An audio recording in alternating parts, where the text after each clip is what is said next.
পরন্ত বিকেলে ভালো লাগার একটি সুন্দর মুহূর্ত। এ যেন ঈদের দিন।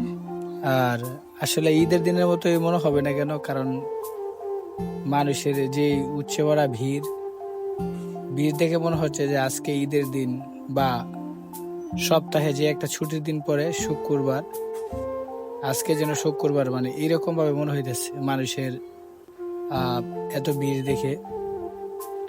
তবে বর্ষাকালীন সময় বিশেষ করে গ্রামের মানুষ এমনিতেই অবসর সময় কাটান, কারণ গ্রামের মানুষ যারা বর্ষাকালে তো ওইরকম মাঠে ঘাটে ওইরকম কাজ নেই।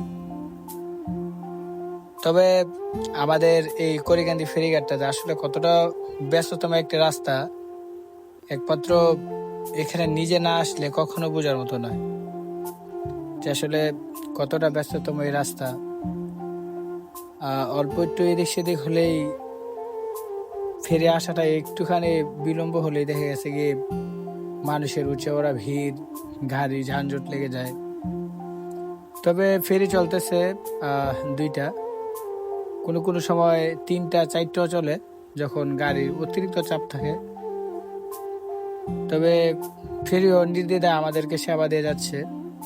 এক সময় আমাদের এখানে ফেরি ছিল না, তখন নৌকা করে যাতায়াত করা লাগতো।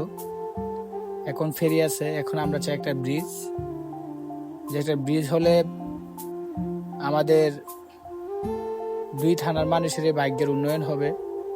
আড়াইহাজার বলেন, বানসারামুর বলেন, দুই নৌখানের মানুষের আমাদের ভাগ্যের উন্নয়ন হবে যদি একটা ব্রিজ হয়ে যায়। তবে আমরা আশা রাখি এবং কি আশাবাদী, ইনশাল্লাহ ব্রিজ হবে। আজ হোক কাল হোক ব্রিজ হবে। তবে দেখা যাওয়ার ইচ্ছা, তবে দেখি কতটুকু হয়, কতটুকু আসে আমাদের ভাগ্যে।